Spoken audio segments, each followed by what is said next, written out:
And when and if something does happen, I'm ready. It's not a surprise and a shock. It is business as usual. They would never know that something went horribly wrong. I Uh, love that that bing went off.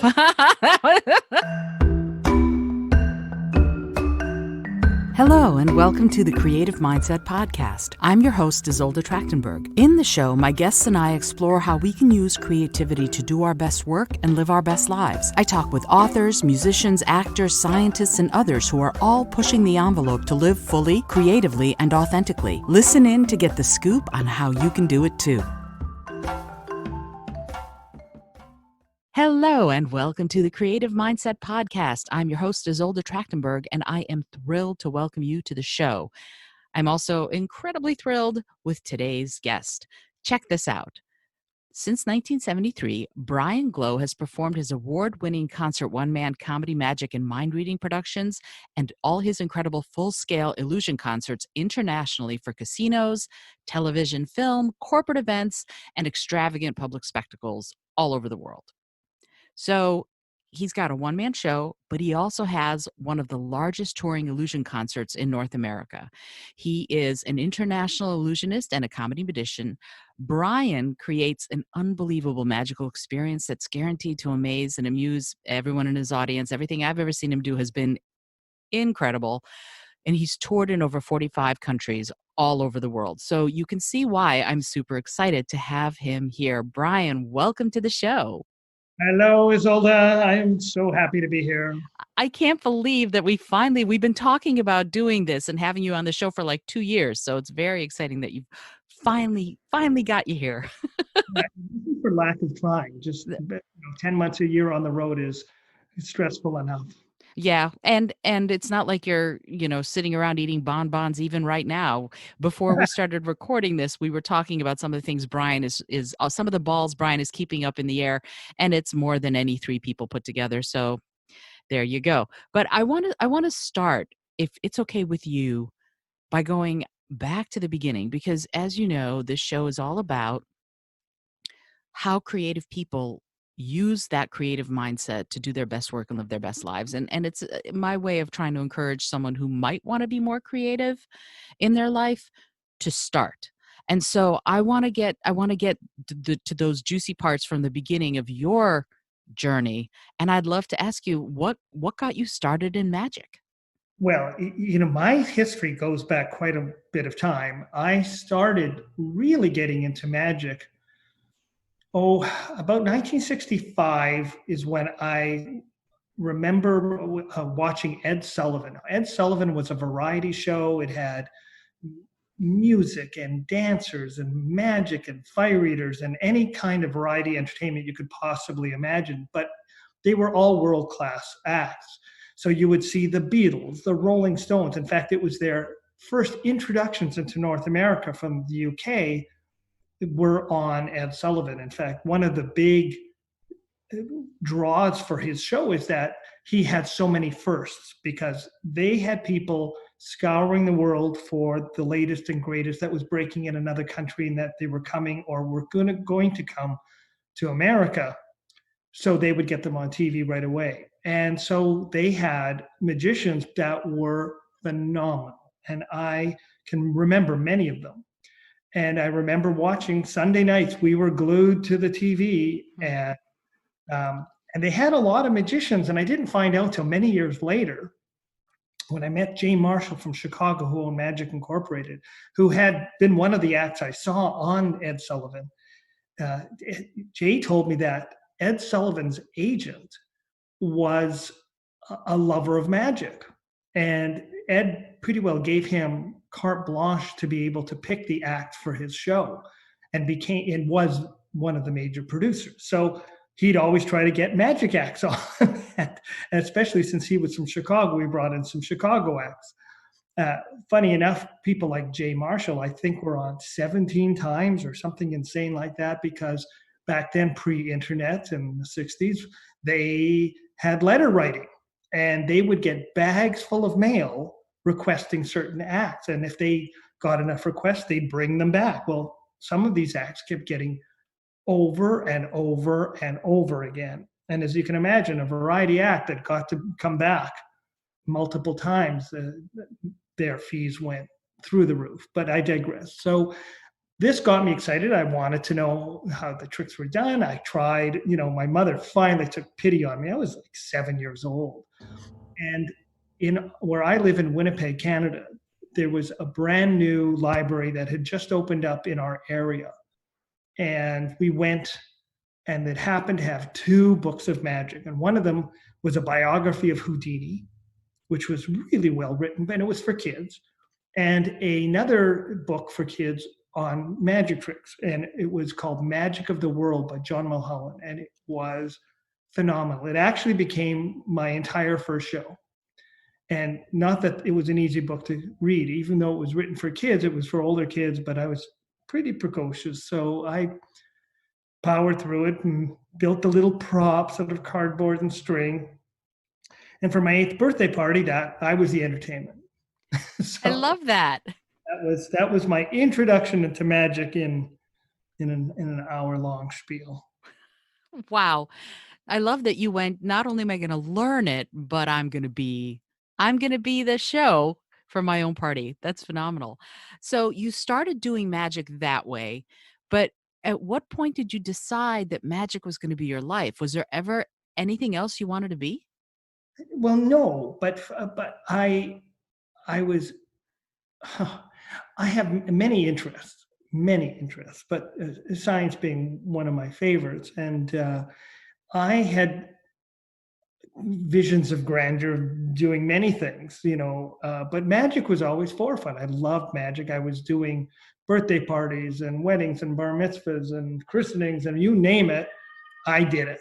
There was nothing I wouldn't do from uh, I, I mean, if someone had asked me to do a funeral, I probably would have done it. There was I had no gates. I would have done anything just to have the ability to perform. If it was at a party or on the street or in a restaurant, I was there. And in fact, I turned professional because of an opportunity in 1973, and I'd been doing quite a few shows during the year because I was cheap, but I was.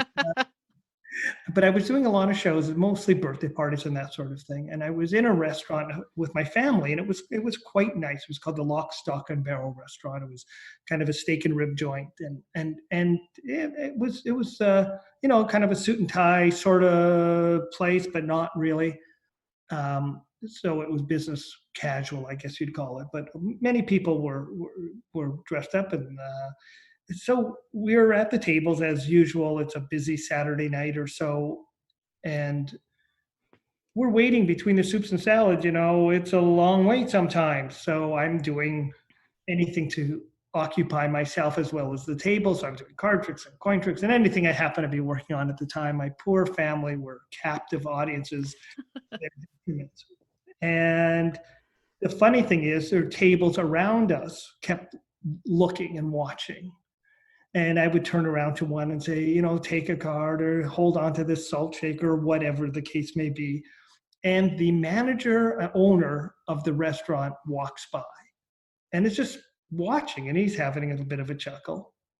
And I sort of finish, the meal comes.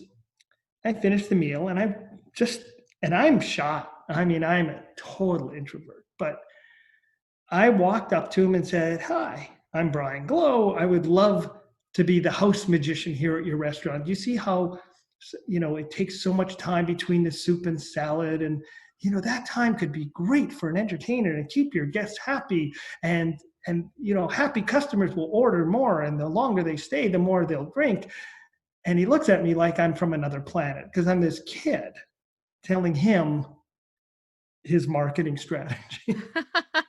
And I said, "I'll tell you what, let me go around the tables today, and if you like what I do, maybe you'll have me back." So he said, "Go crazy, and good luck." And I get up and I start walking around the tables doing card tricks and coin tricks and whatever I had in my pockets at the time. It was much, but I used stuff from the tables. And I think any good magician had better know his craft enough to be able to take any object and do something impromptu and amazing. And not just a trick. I hate the word trick.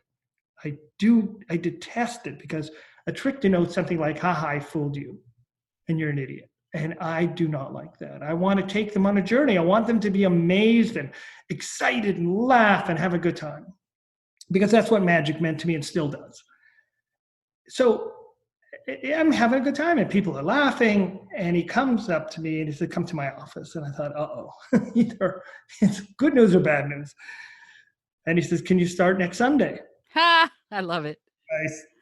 Yeah, my schedule is free. So I started 5 to 10 p.m. on Sundays, and that went on for months. And people were coming in, and almost, I'd say 8, 9 months later, he says, hey, can you come in on Saturdays too?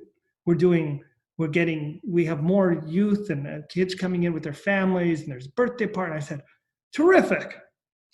Now, one of the things that I did right from the very beginning, and I'll go back a little bit, because I had a mentor, and my mentor was a man named Mel Stover. He was a brilliant magician, inventor, puzzle logician, and a true genius. And I don't mean the kind of genius where you say, oh yeah, he's really smart. I mean, this was a 190 IQ genius kind. He wrote puzzles and math problems and chess problems for a living. I mean, and as well as working in an audiovisual department. And I think his work was the hobby, and the magic and the puzzles were his real vocation. So it was very interesting.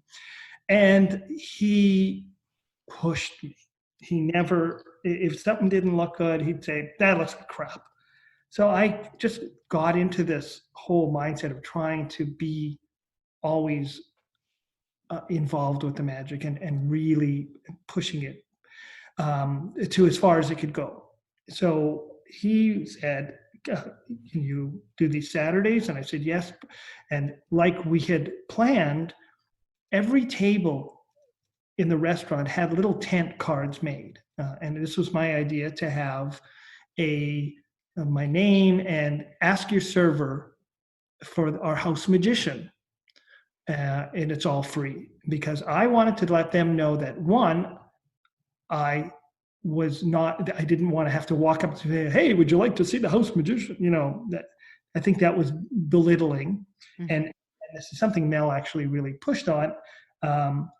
There was a very, very famous bar magician named Matt Schulian in Chicago, who was friends with Mel.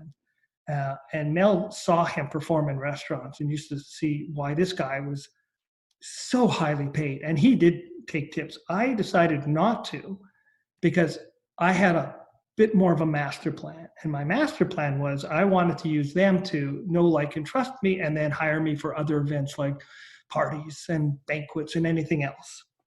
And sure enough, that's exactly what started happening. Because I had a lot of repeat customers, I would always make sure I had all kinds of extra stuff in my pockets that was available at any moment, so that if I saw someone who was someone I recognized as a regular, and there were many, I could always come up with something special. Hey, Mark, how are you? Glad you brought your friends here. Introduce me to them.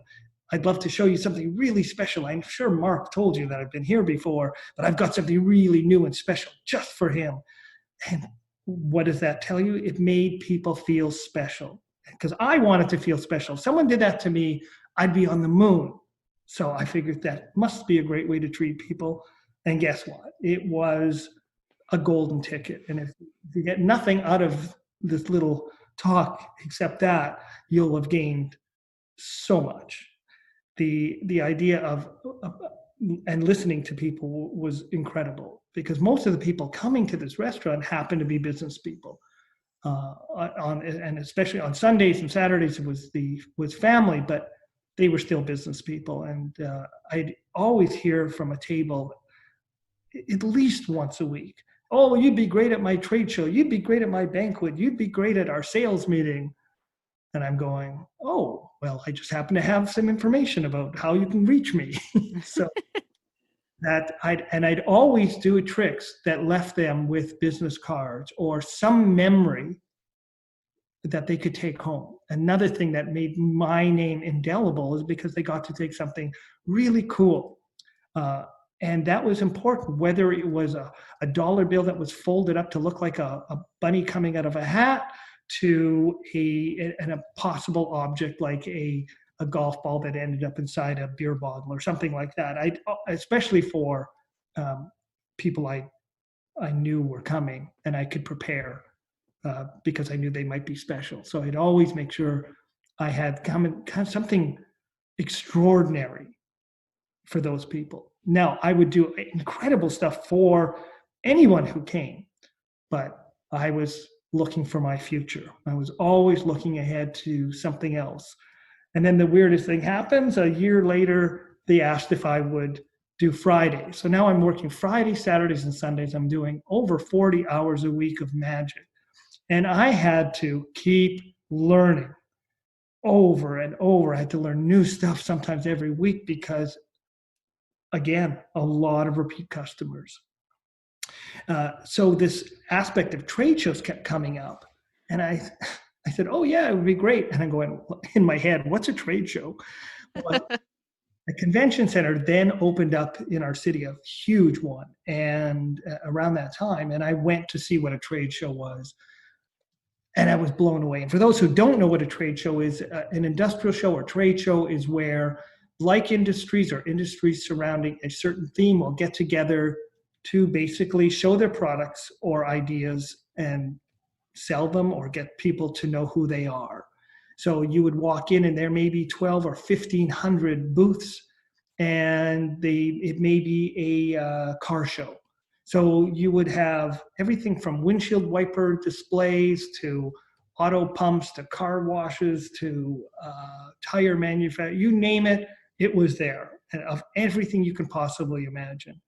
And working for one of these clients, say it was a tire company, as a for instance, your job is to bring people to that booth and get a message across in a couple of minutes so that they could then appreciate what this company could do for these people. And this would break the ice so that their clients and their salespeople could then get a face-to-face. It's so important to earn that trust. And you can't do it on a phone call, on a cold call. You can't do it on just a mail out. You can't do it on just a printed piece of information.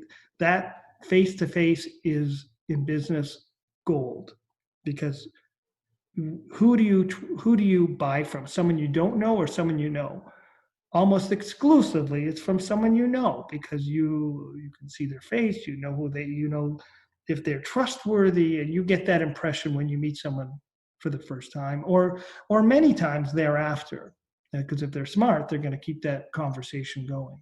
So my job was to bring people in to a trade show, and how I got those was directly from the restaurant work, where people would say, oh, you should do our trade show. And I said, well, who's your trade show manager? I now am learning the nomenclature of the business. So I went in depth. I went to libraries. I went to find out what is the goings on. And there's almost nothing written about it. So I would go to client. I'd just ask people. I said, who would I talk to?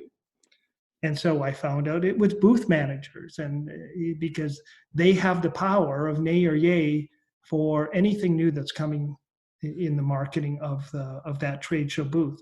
Then you'd end up talking to the marketing company, and essentially it was their budget, because this is not an entertainment budget. This is a marketing budget, which in a company is always bigger than any other part outside of maybe R&D and sales.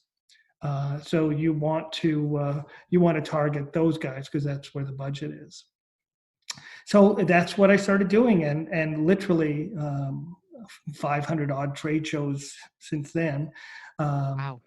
It's taken me to a lot of places in the world, but probably more of my work is in the large concert after dinner banquet shows, where we would produce full giant concerts with up to 22 people and 3 semi-trailer loads of equipment for massive events. I mean, that's where it grew to, but it all started from those humble beginnings in doing little parties and a restaurant, and then just setting my sights further and further and setting goals and saying, this is where I'm going to go after, and not just being willy-nilly, but literally planning on who I wanted to market to, planning on where I wanted to take my services. And for the most part, for me, I was looking at the highest paying events I could possibly go to. Now, I didn't start off big. I started obviously really small and built up and built up and built up. And funny little local companies sometimes had national branches, and maybe they had regional shows I could do. And then it became a national show. And then all of a sudden I was doing, 4 countries or 6 countries for them because they were international as well. And it's just building and working constantly to improve your image, your marketing, and more than anything else, the trust that you can give them, that you can get the job done for something you say you can do. Because if you can't do it and you say you can do it, you're gone the next day. Those are, first of all, thank you for all of that. That was so much information. I'm going to be parsing that for weeks, but I think you're absolutely right. The last thing you said is so very true. If you promise something and you can't deliver it, they have zero reason to ever trust you again. And that's it. Right. And for me, I've always done, undersell and overproduce. Yeah, I'm the same way. Under promise and over deliver. That's been my motto as much as I possibly can. So I want to talk to you a little bit about the mindset you had. From the very first time you talked to that restaurant manager, you had this vision of the marketing. Now, you probably weren't thinking of it as marketing when you were a teenager. Maybe you were, I don't know. But what were you thinking? Do you remember when you said, "Hey, people are waiting between the soup and the salad"? What was going through your mind? Were you interested in getting the job, or were you interested in having him have the customers be happier? What was the process that you went through, and how did you come up with that? What was going on in your mind? Well, I was always thinking about marketing, but I was not specifically thinking of marketing to the restaurant at all. When I said no, I meant it was really an off the cuff thing. I was there, took Mhm. advantage of a situation and ran with it. I had always known that marketing was key to selling. I mean, no one's going to come to you. I never waited for my phone to ring. It doesn't happen. I mean, Right. inbound is the hardest of all things. And I do everything from when I was a little kid, I would have printed off pieces of paper with little cutout what they could tear off my phone number and put them in grocery stores. So, having a birthday party called Magician Brian Glow, and there's my, they rip it off and they call me, but I was always trying to be in their face. It cost nothing except, running around to the stores and putting up these little 8.5 by 11 sheets of, I'd cut the pieces of paper with my, I'd use a typewriter because we didn't have computers then. Right. So I'd, I'd, I'd have a little hand-drawn kind of poster. A friend of mine was actually quite a good artist, and I drew a little funny magic looking poster, and then my mom had a typewriter, and we put the paper in sideways, and I typed the phone number over and over underneath, Yeah. and then cut them with the scissors, and that that was my first posters, because again there were no Kinkos or any copy places like that. Not back then. Right. Oh, I remember those ditto sheets with Yeah, the hand crank. the Stetner machines. Yeah. Yeah. So I will tell you that I really, in the crazy thing is, I always was thinking of marketing. I thought I was always thinking, how can I do more shows? How can I get out there? How can I get my face? I would call TV stations and radio stations and newspapers constantly. I was so precocious. And I would say, hey, I'm going to be doing such and such of an event. It's Canada Day, and I'm going to be doing a brand new trick. And newspapers and media, I found out, are always looking for stories, because they got to fill those pages. They've got to fill those content of those hours. And if people will make it easier for them and send them story ideas, they love it. So I just kept doing it. Now, maybe to the detriment of me, I did too many. But I got to know people. I mean, when I first got into the restaurant, when I was like 16,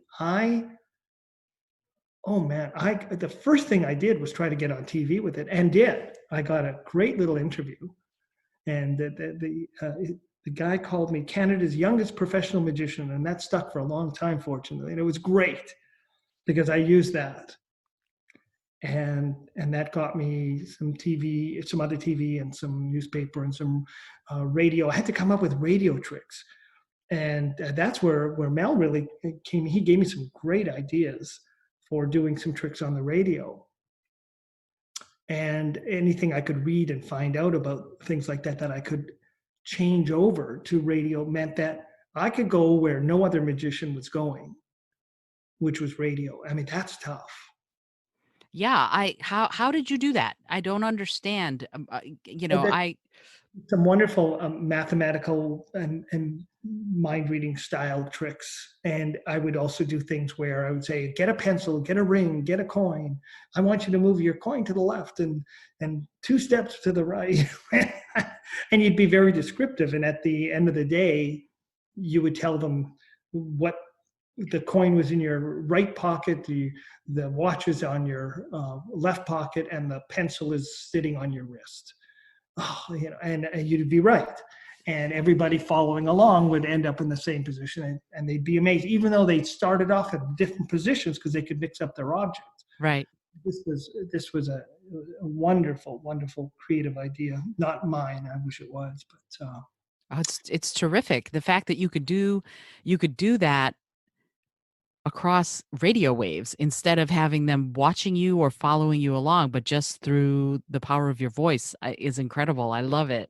Yeah, it was quite an epiphany because it meant that it allowed me to get media attention in places I could never get.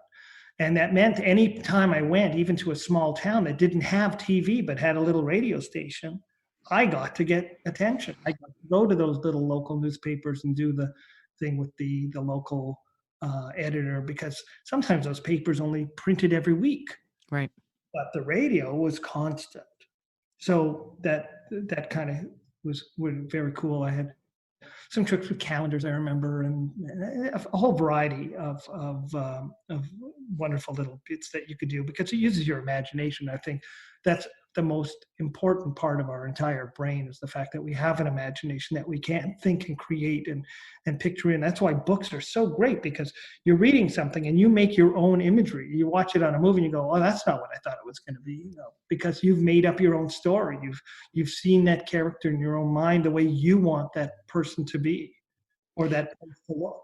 Absolutely. I feel that way a little bit about sort of graphic novelizations of books, that, when I read the book, I envision the entire world. I see it very clearly, but then it feels like there's something different if I see the movie version or the graphic novel version of a book, because they didn't choose what I chose, and why would they? Because they're doing their own thing. But it is a little bit of sort of cognitive dissonance then trying to make that work. It is interesting, but with the radio, you sort of had it was almost like the book version, right? They weren't going to be seeing it. They were going to be doing it themselves, which I think is even cooler, that you amaze yourself because you're the one doing it and you didn't expect it. Right. Now, I'm not the first magician mentalist, to do radio. There was a mentalist that was very famous named Dunninger, and that was his medium. I mean, he was on pre-television days, and he would sell out the biggest concert halls, and he was a household name at that in those days. Mm-hmm. And he did entire radio shows that were incredible. And of course, there were ventriloquists and other people who could do that. Now, it's pretty easy for a ventriloquist to get away with radio. Yeah, just pan it over to the other speaker. That's easy. But it's funny because Charlie McCarthy, which was the ventriloquial character, You mean was Edgar Bergen and Charlie McCarthy? That's what you're talking about? Edgar's puppet. Yeah, Yeah. Okay. Edgar was very famous, but the puppet got the headline. Sure. Charlie McCarthy, and that's exactly how and he knew that that's how he could sell it. Now, when he translated to TV, he was a star. He was already a star Yeah. because people knew his voice so perfectly, and they knew the character of Edgar Bergen, of Charlie McCarthy. Yeah. And I remember when we first came to the USA, I had no idea what a ventriloquist was, what what was happening, except for that I could see that the puppet, the dummy, is as they're called, I guess, was talking, and yet I knew he wasn't real, so I didn't understand, and my parents didn't either. They had never seen ventriloquism because in the Soviet Union, I guess there wasn't any such thing in their lifetime. So it was mystery, and that idea of the mystery, the mysterious and the mystical, almost the qualities of magic and even ventriloquism. That's, I think it's somehow on the same plane. What do you think of that? Is that something that you could agree No, with? absolutely. I think anytime you can, if we can engage the imagination of another human being and take them on that journey, no matter whether it's a movie, a radio show, a magician, a musician, someone doing a meditation, anything that engages the mind to be able to go beyond its current state, to be able to change your day to day is wonderful. Uh, I guess my life was changed with books because I was an incredible reader. I would at least do 3 books a week. Just nonstop. And that shaped my life. That shaped my view of the world because Hmm. living in Winnipeg, it was at that time not a big city in Canada. We're in the center of Canada, near the U.S. border, but still very, very, very cold place. It's Hmm. 45 below zero in the winter, and Yikes. get up to 80s and higher in the summer. So it had this vast range, but at the same time, it was also 10-hour drive to the nearest other city, Right. of size. There were obviously small towns and things, but so there wasn't much here. There were no magic shops. There were no, so you had to use that imagination to entertain yourself and create things. And I love creating. I love inventing and working on things that just haven't ever been around before. I find that quite exciting. Inventors to me were heroes. Who's your favorite inventor? Oh, my Come on, favorite. you can't say that without me asking the question. Did you hear me? No, I didn't. It went silent. Leonardo da Vinci. Oh, somehow I'm not surprised. Absolutely one of the true geniuses of the planet. And the things that he had thought of that are just coming to fruition. Here's a man who thought of a helicopter 400 years before it was even a possibility. Right. It's like, but he had observed birds, and he had drawn why air currents could flow on the feathers and why they expanded out. He did some of the groundwork for amazing. He was a weapons inventor. He was an artist. He was a biologist. He would study human anatomy. He was a complete polymath. Was interested in everything, and I was too. To me, Da Vinci and Isaac Newton and Einstein, and these are the people I wanted to emulate. I was lucky because I had the opportunity to go to school, and I because of the magic shows I did, I got to pay for university myself. I didn't have to burden my parents with it, and I didn't have to get loans.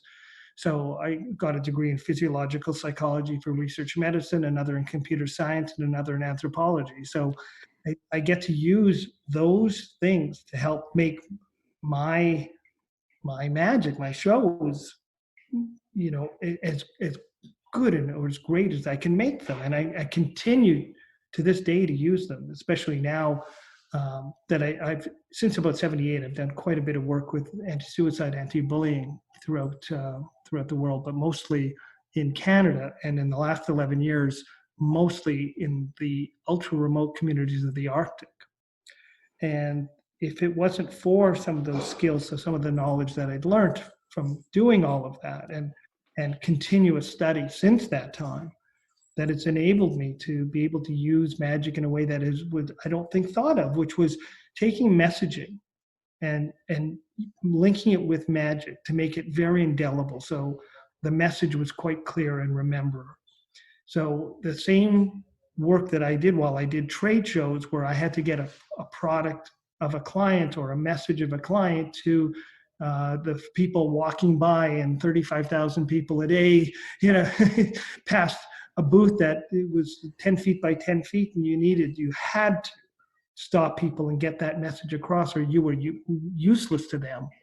I had to get that message to stick and be interesting. So I took those skills of decades of doing that and utilized that same idea of getting some of these important social messages across to the youth. And I continue to do that. That's sacred work. Wow.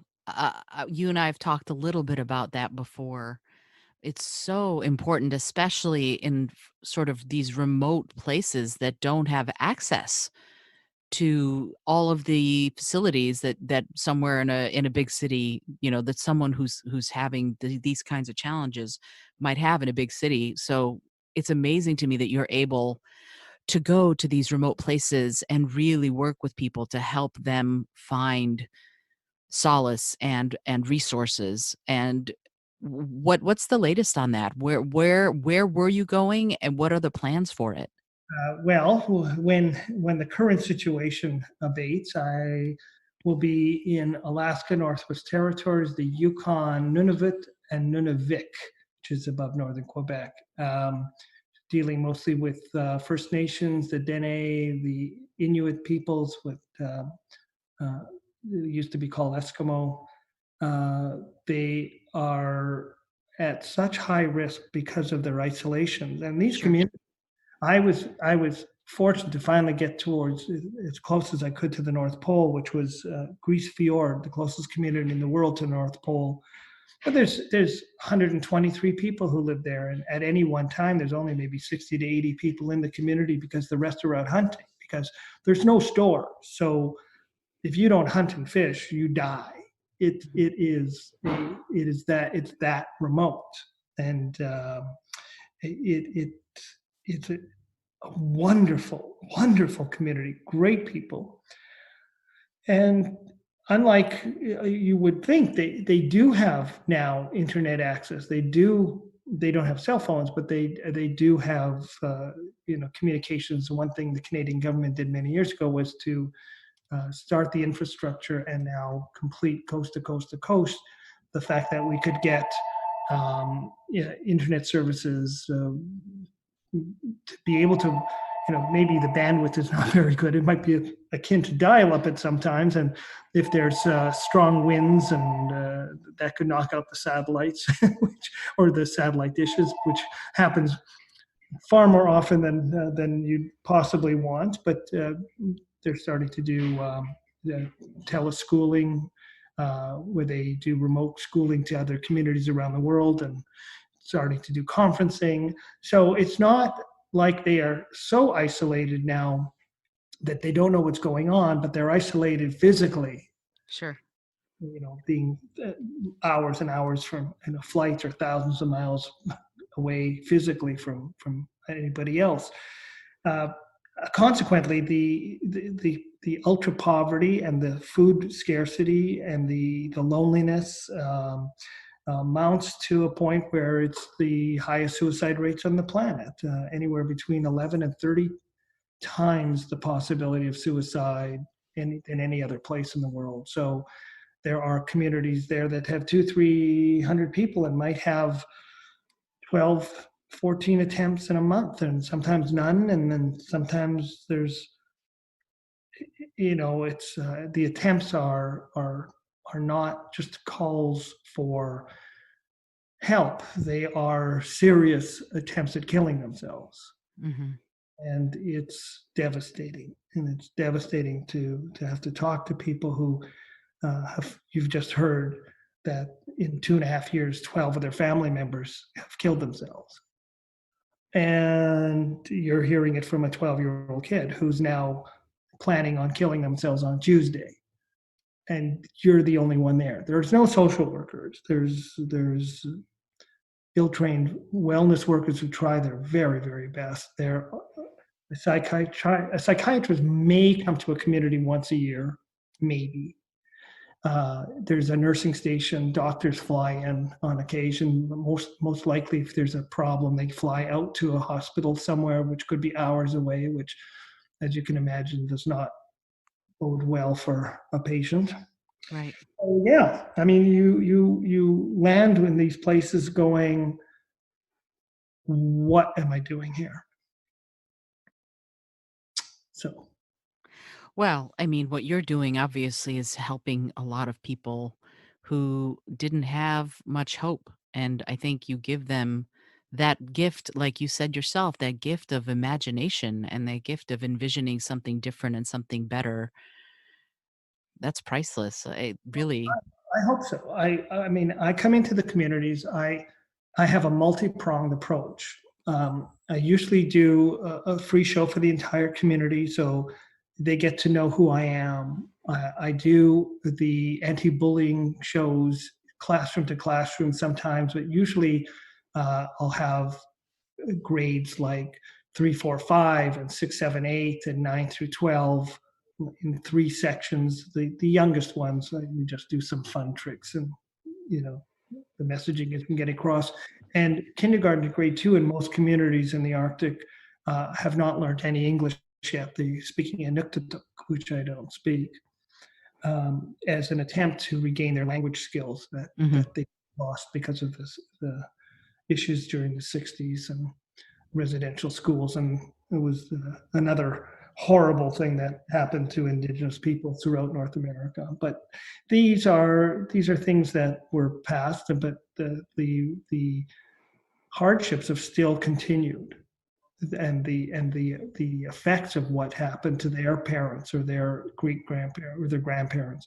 60 years ago, a lot of the people were still on the land, nomadic, Mhm. and not living in communities. So it's still recent history, to go from a nomadic lifestyle crossing, you know, communities will maybe reach sometimes temperatures of -60 or more. Incredible.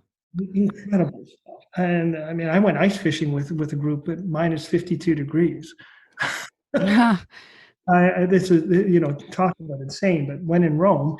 So it was fabulous. And I've gone dog sledding with them, and I've gone out with them onto the ice, and uh, just a wonderful experience. But more importantly, I, I, I'm coming into a community knowing that I'm not of their culture, and they are very, very, very skeptical of anyone outside coming in. So it takes years and years, because this is completely there just to help.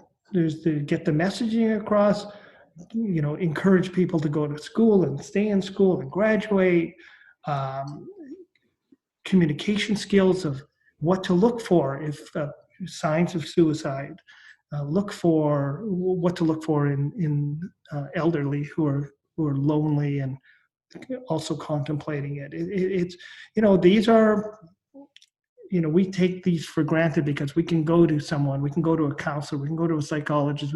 I'm not a psychiatrist. I'm not trained in that. I mean, I have taken many, many courses. That's irrelevant. The fact is, when you're in the throes of your life of what is going on in these communities, your vision skews completely to another side because you just weren't expecting it. Nothing you've been trained in prepares you.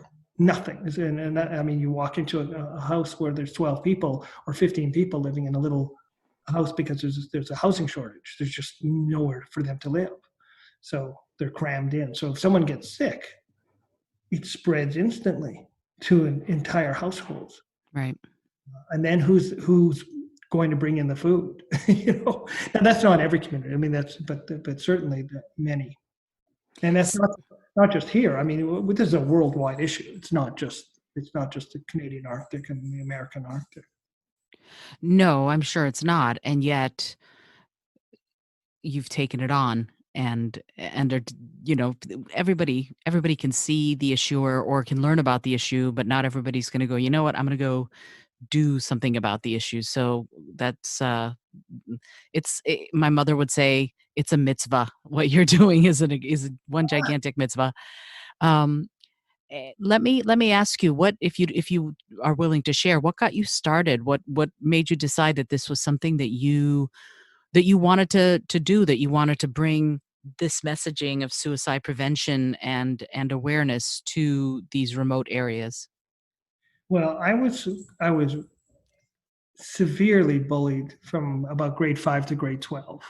And I was not going to bad schools. I was going to some nice schools, but it only takes a few. And this is in the 60s and even 70s, this was not an issue as forefront as it is right now, where we realize the damage and psychological issues that come from bullying. But I was at a point where, I mean, someone had attempted to stab me, choke me, throw me down 3 flights of stairs, was in a field getting Goodness. by a group of people, it was, and why? I don't know. I had red hair. I mean, I was short.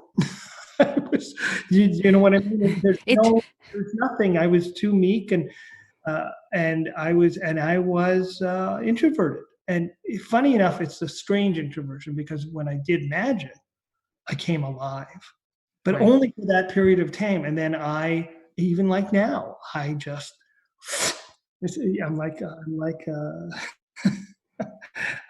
creature in a shell. I just suck back into the shell when no one's around, and I feel great. I did my little thing and I'm gone. I don't stay around for the parties. I go home and I'll read.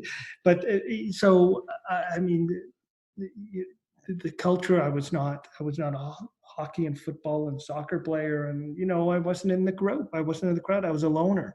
So what better person to pick on?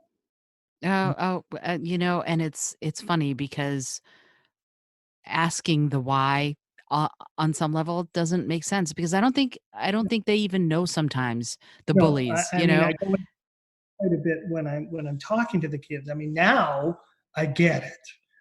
There are definitely things you can do to be less of a target. And I teach a whole section on what we call resiliency training. And this was an American psychologist named Izzy Kallman, who created this system, a brilliant methodology for, how would I say, fighting back non-violently with bullying. Now, when I talk about bullying, I am not talking about some bunch of kids who beat you up and punch you out. That's a crime. That is a crime. And I'm sick and tired of people saying, oh, it's just bullying. It's not. If you did that as an adult, you'd be in prison. Sure. I do not see why kids get away with it any less, because they know they can and will take advantage of it. I was having a one-on-one discussion with one kid who was quite severely depressed, and a kid walked up to him, and I would say we were talking grade 3, and just walked up to him and punched him in the face and walked away. Wow. And the kid literally fell into my arms. I caught him, and a teacher grabbed this child, and that, your jaw drops. You've just finished talking about this. and there you start to realize that there are other social issues besides, there's mental health issues. There is this FASD and fetal alcohol syndrome, and there's all kinds of other issues at play that cannot be solved with just talking about stuff. So there has to be some actions. But having said that, whatever you can do is better than nothing. I just did not want anyone to ever have to suffer the way I did when I was a kid. And it started in 1978 quite accidentally when I was called by a principal of a school at a show, at a school I had done a few months earlier. I had done a very large production show. And she called up and she said, "I don't know why I'm calling you, but I'll tell you the story." And they had a young man who had attempted quite eagerly to kill himself by suicide 3 times. And he had just come back after being away from the community for several months. He obviously he was hospitalized and he was coming back to be integrated back to the community. And when she had talked to him and asked him, "Is there anything in your life that you like? Because you keep saying there's nothing worth living for. There's nothing you want to do." She said quite pointedly, "Is there anything in your life you liked?" And she said, "Yeah, I like that magic guy." She said, "That's why I'm calling you."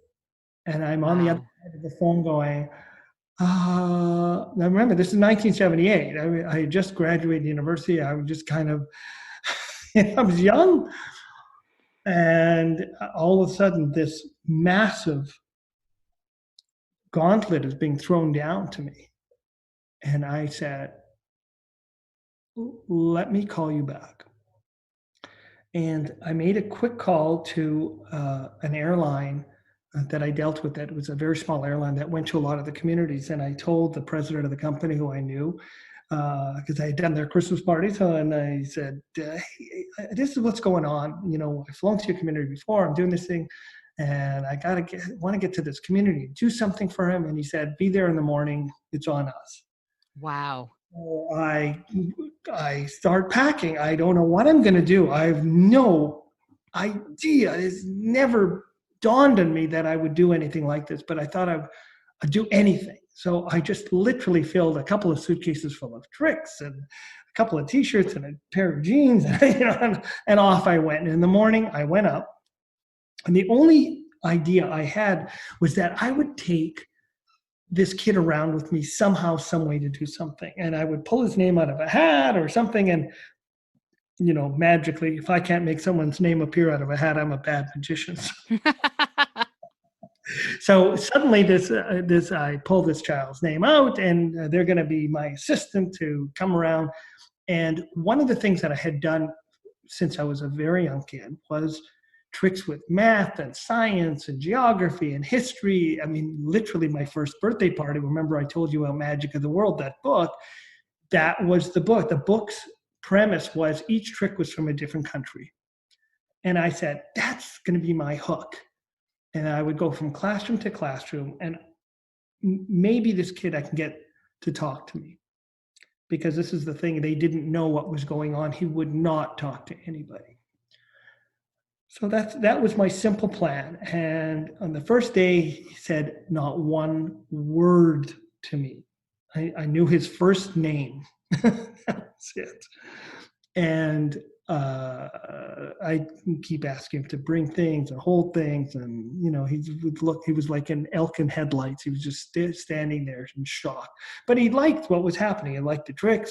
And I started doing things where I would teach the class how to do a trick, simple little tricks. And again, you know how I hate the word tricks, but at this point, that's really what it was. They were just simple beginner things to have fun and to be interesting. But then I started telling them how to weave a story and how to take this simple little trick and make it into something more than this stupid little trick. And we would talk about storytelling, which worked wonderful in the communities. And I found, and I've used that as a basis for everything I do now. But it started then. And so around the third day, I said, "Hey, this tricks that I'm doing, do you think you could do one of them and help me show these younger kids that we're going to be doing a show for today Could you help me out and do it for them? And he said, yeah, okay.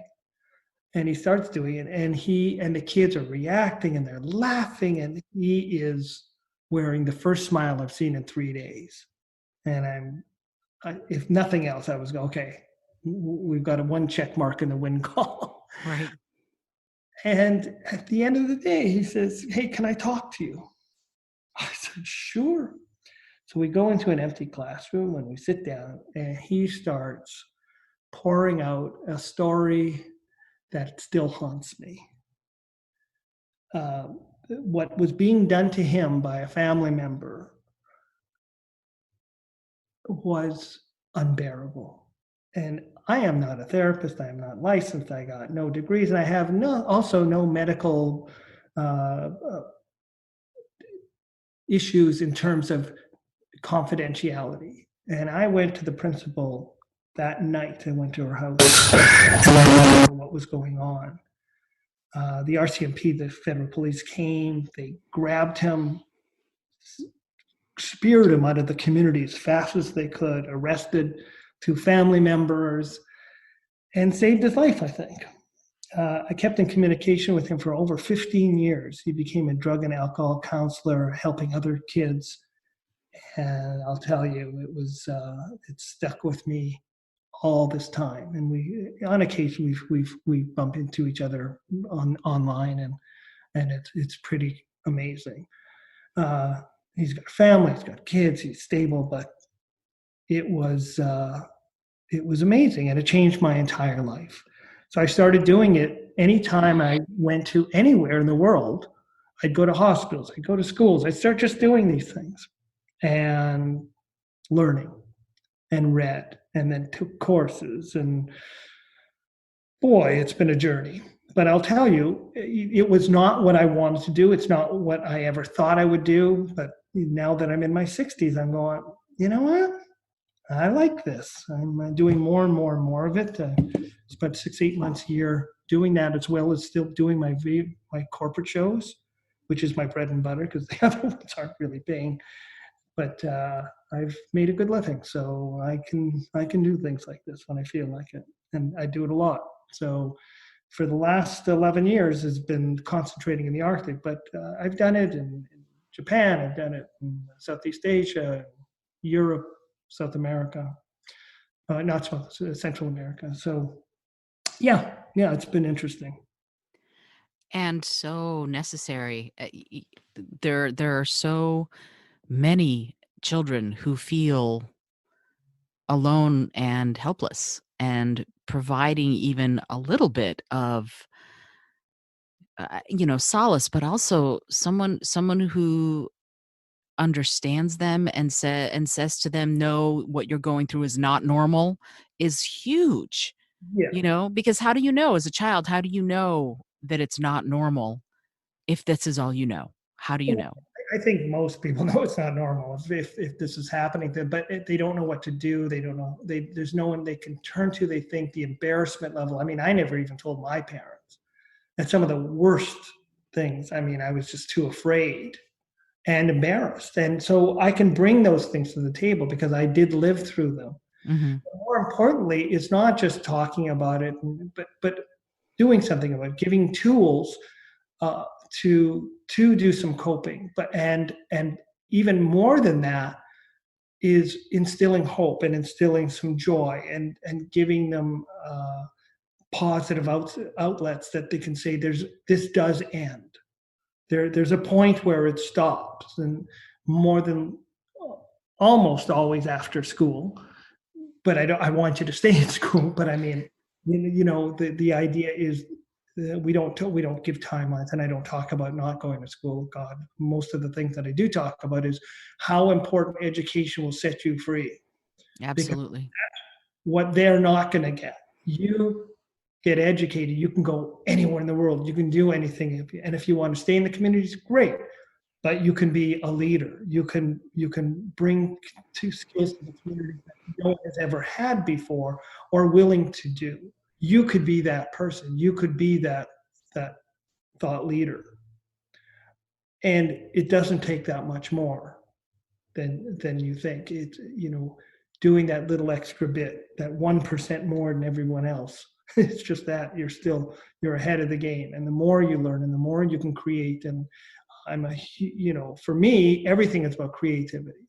Mm-hmm. I've been able to create shows for not only my own show, but theater, opera, rock bands. I've done the Winter Olympics and the Pan American Games and multitude award shows, and always coming up with interesting ideas. And it's all about imagination, but it starts with having a base of knowledge and increasing that base of knowledge nonstop. And that can be in anything. Yeah, it's whatever subject is the one that makes you curious, is the one that sparks your imagination. But let me ask you a question, if you don't mind. Hold on. That's the beauty of having a raw, real, and unedited show. Sometimes the phone rings, the cat meows, and you have to cough. So how do you develop a show? You say it starts with imagination. Perhaps it starts with a what if. That's how I develop most everything I develop, or how I've written 6 books. It's a what if. Right. What do you do? Do you have the concept first? Do you think in steps? What happens when you are developing a new show or a new piece within a show? What is your process? That's a very tough question. I say that because my mind just seems asunder all the time. It's just firing. Sometimes I want to create. I have a project, and many of the things that I've done were project oriented, where I have to be able to make a new 2025 concept car appear in an incredible way, where at one of the things I did was take a 1930 version of a vehicle and morph it to a concept vehicle, and using the technology at hand, but doing it in a live production was making it look like you were watching a television show. So Wow. it was pretty. But I had a goal. I had an end point. Mm-hmm. They said, "Oh, car appearance," and then I said, "Okay, what's never been done before?" So that was something I don't think had ever been done before. So we did that. So it's a lot easier when you have parameters set. So either you set your own parameters and a goal saying, I want this to happen. Then you worry about how to make it happen. But coming up with the idea is probably the hardest part of everything. Figuring it out, if you have enough knowledge, is easy. There are many, many, many ways of doing things magically. And if not, there are resources you can look to find out how they're done. And I will say that the galactic encyclopedia known as YouTube and Google have changed my life. Absolutely. I started out in 1973 with key punch cards. And typing them out, and then taking a bus ride to the university to run the key punch cards, and learning to number them, because after you slipped on the ice and your 300 cards have flown across the snow-bound drifts of Winnipeg. Oh no. only had to happen once. Right. Some lessons you learn quickly. Yeah. And then suddenly, we had CRT screens that connected us, but I mean, I've been blessed. I got to be, an early adopter with computers, and I put them into my business. I put them into everything, and especially now, I mean, I will utilize every possibility of garnering knowledge, and YouTube's great. I mean, I had a windshield wiper fly off my van, and I, for the life of me, could not connect it together. Mm-hmm. Only a clip. I took my iPhone out and I Googled how to clip. And 10 minutes later, I was driving away with a new windshield wiper flopping away, doing just fine. Thank you very much. And it was a little pin that had not been placed correctly. And I saw how to place it, and click. I would have been in a blizzard with no windshield wiper, screaming at the top of my lungs at my ineptitude of mechanics to being able to put a windshield wiper on it had it not been for YouTube. So Second biggest search engine in the world. It's brilliant. Yeah. I have a sick kitty right now, and he had to have it's called a nasogastric tube, where they put a tube in through your nose in directly into your belly so that we can feed him because he can't actually eat right now. And interestingly, the vet was like, "Do you know how to do that? Do you know how to feed him?" I'm like, "I've got Google and YouTube. I'm gonna be just fine." And sure enough, we've had him eating very well this way, and it's because I was able to Google how do you feed a cat doing this, and there are plenty of videos, tons of videos on how to do it. It is amazing if you're curious, yeah, and to me, that's sort of my my goal in life is curiosity, being curious and satisfying curiosity, and then being curious about something else and then asking those questions.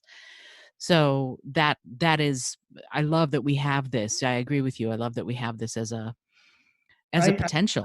I do not watch cat videos, but I will allow myself to go down a rabbit hole in search of something, and the branches are so incredible. I was trying to, I was looking for specific kinds of magnets, rare earth magnets that were of a specific dimension but had certain properties. And I started searching these, which led me to memory wire, which led me to another source. And, an hour later, I was in 11 pages of notes later of things, of ideas that I could utilize for stuff that I had never seen used before, going, oh, I can use this. I can do that. I bet I could do this with this. And you got to let yourself do that. Uh, but for me to while away the time, I'm sure some people, and I don't knock anybody watching cat videos if they want to, but it's not my, I don't have that kind of time.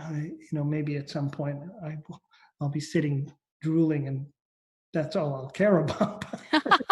Well, and at the same time, you have a cat, so I you have a have cat. your own three-dimensional cat video right in front of you. So I used to have three cats. I've got two dogs and a cat right now, and at least the family does because I'm on the road and they take care of them.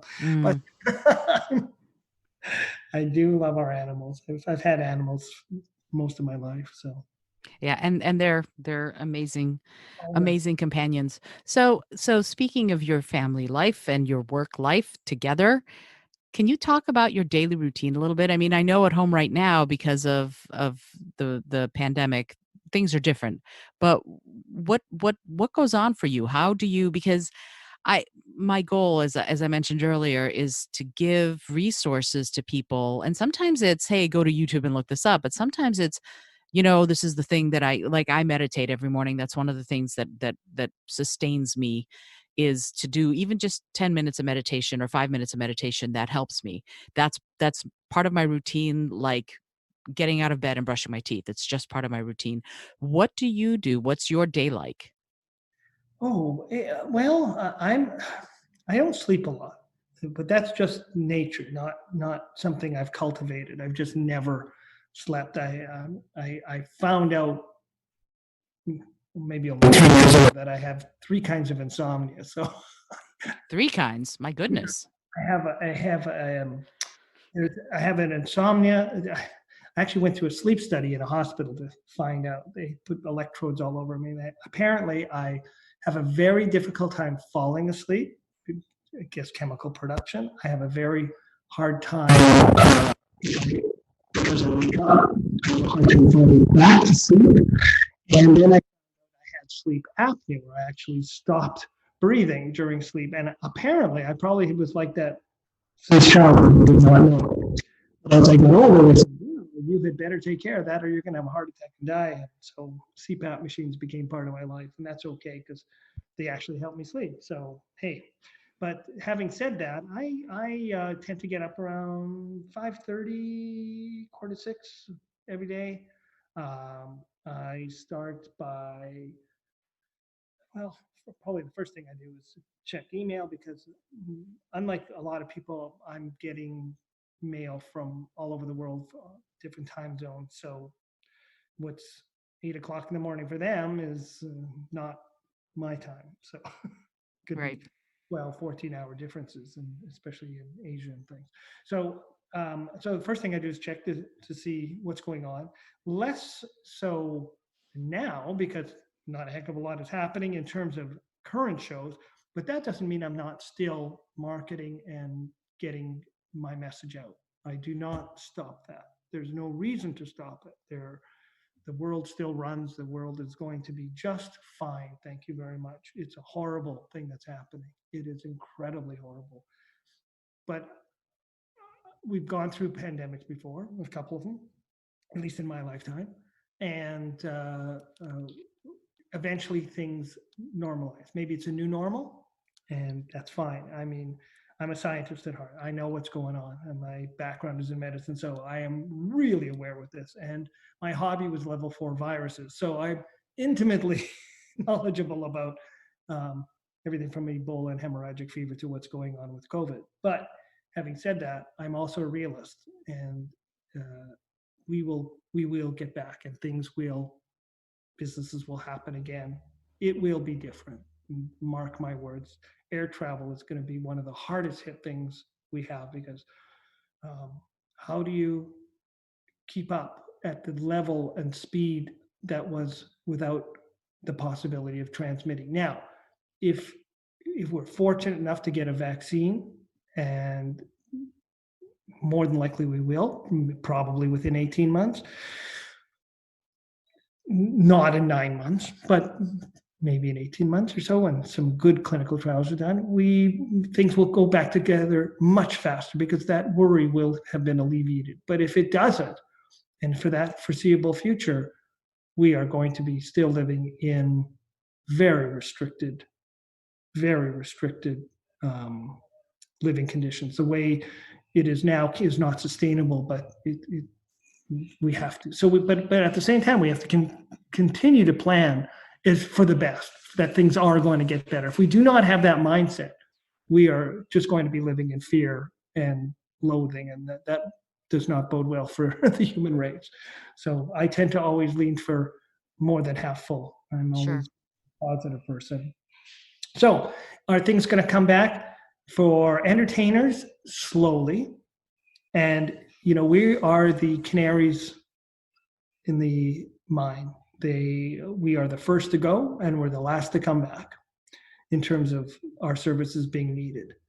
As much as we know that they're needed more and more and more, especially now, in terms of a paid function, for me in the corporate world, I'm not going to be their first priority. Getting their clients back and getting their customers happy and getting their messages out is going to be paramount. I don't think they're going to be thinking of it as entertainers doing that work for them right away. It's just too soon. And for me, for trade shows, conventions, banquets, trade shows, sales meetings, anything large where you have large gatherings of people, it's not going to happen quickly. Right. So I have to be realistic. So I have to reinvent myself. So where am I working? I'm working on projects where I can coalesce my, professional career since 73 till now, and start working on ways of disseminating that knowledge to new people and younger people, or people who want to maybe transform from amateur entertainer to professional, but don't know how to do it. So I'm producing courses. I'm writing not only the theories, but the practicalities of what I've done over these decades to sustain myself as an entertainer, and a well-paid entertainer, to be able to travel around the world and use your love of whatever entertainment or whatever profession you want to be in, because it doesn't just mean an entertainment professional. You can go from amateur anything to professional anything, whether it's rock hunter to geologist to a closet musician to singer songwriter on stage. There's I'm not limiting it to magicians, jugglers, fire eaters. It's everything. But being an amateur of something, becoming a professional of something else, and I can attribute my success to having a good roadmap, and I can pass that knowledge on. So that's what I'm working on the most. And when I get up in the morning, those are the projects I'm working on. But those skills have got to be honed, and it means that I have to learn about videography, and I have to learn about live broadcasting, and I have to learn about the building lists and getting information out on YouTube, Facebook, LinkedIn, etc. And these are things, but I probably should have worked on more. I mean, I have for 15 years, I've been involved in doing them, but never to the level that I need to get to now. So I am honing those skills. These are some of the things that I do till I go to bed at midnight or later. And it to me is exciting. Now I compartmentalize some things so I don't get bored. I work on the new show that we're creating, a show called Glow in the Dark, and it's a one-man comedy magic show. That's one of the best shows I've ever produced, and it's fun, and it's layered with graphics and video and music, and it's the first time I've done such a massive multimedia production. It takes a one-man magic show and looks like the 22-person concerts we used to have, but most of it's done with technology. So it gives me the ability to get to places and do massive shows with limited budgets, and yet still have the quality and production work of full-blown concerts. So that excites me to no end. Wow. Where is this going to be though? Is it just going to be online? Are you going to be Oh no, I selling? mean, the show is a live show. Uh-huh. That's not a video show. That's an experiential show. You have to experience magic live for it to have meaning. Watching magic on YouTube is great if you want to learn magic. And I've just in the midst of getting just over 100 to 300 tricks online that people learn. Really simple stuff, but simple magic that is incredible. Again, getting away from the idea of the trick. And there's hundreds of videos that'll show you how to do a trick. There's very few that can create amazement. You know what I mean? It's the difference between, here, take a card, this is your card, haha, to here are these 4 cards that maybe there are 4 aces that one by one slowly morph into different cards that change color, that suddenly float out of the deck and become the card that you were merely thinking of. It's so beyond what a trick is. And yet it starts out with the simple premise of pick a card, here's your card. But the end point is so much further down the rabbit hole. It's incredible. I have to stop you. I'm sorry. Where does this come from? How do you come up with this stuff, Brian? This is incredible.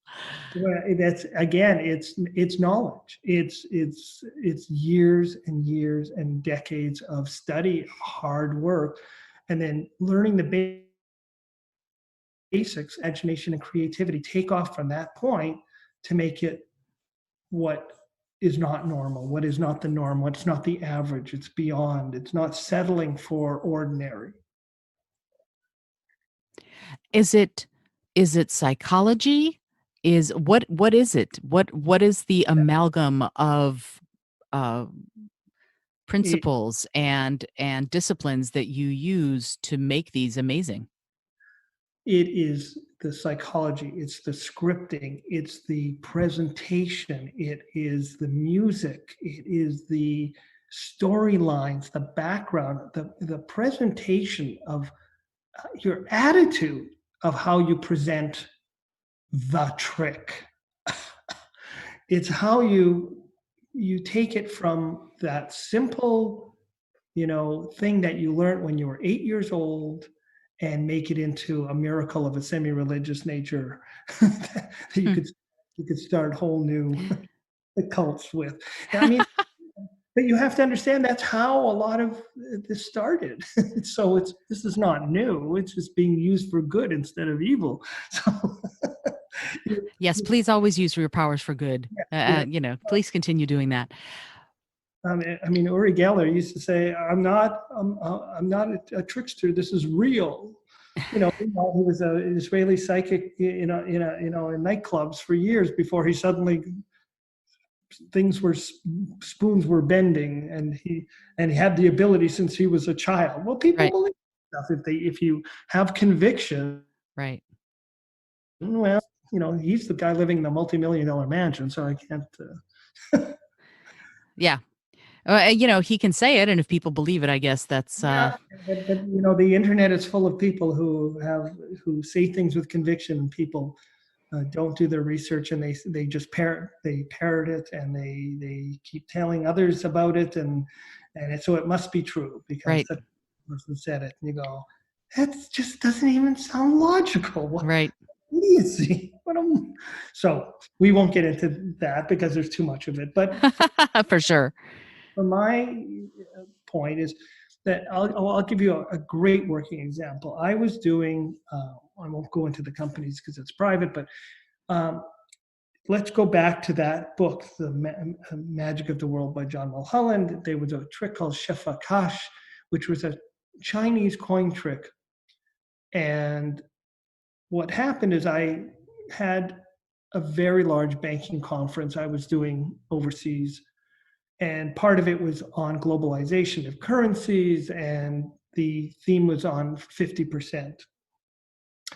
And I always theme my corporate events for the clients. It's not a out of the bag show. It's always got messaging, it's always got imagery, it's always got something to do with the conference itself. So obviously money and credit and everything else had to be utilized in the show. And I had the president of a major bank on stage with me, and I took a pocket square and had him hold the four corners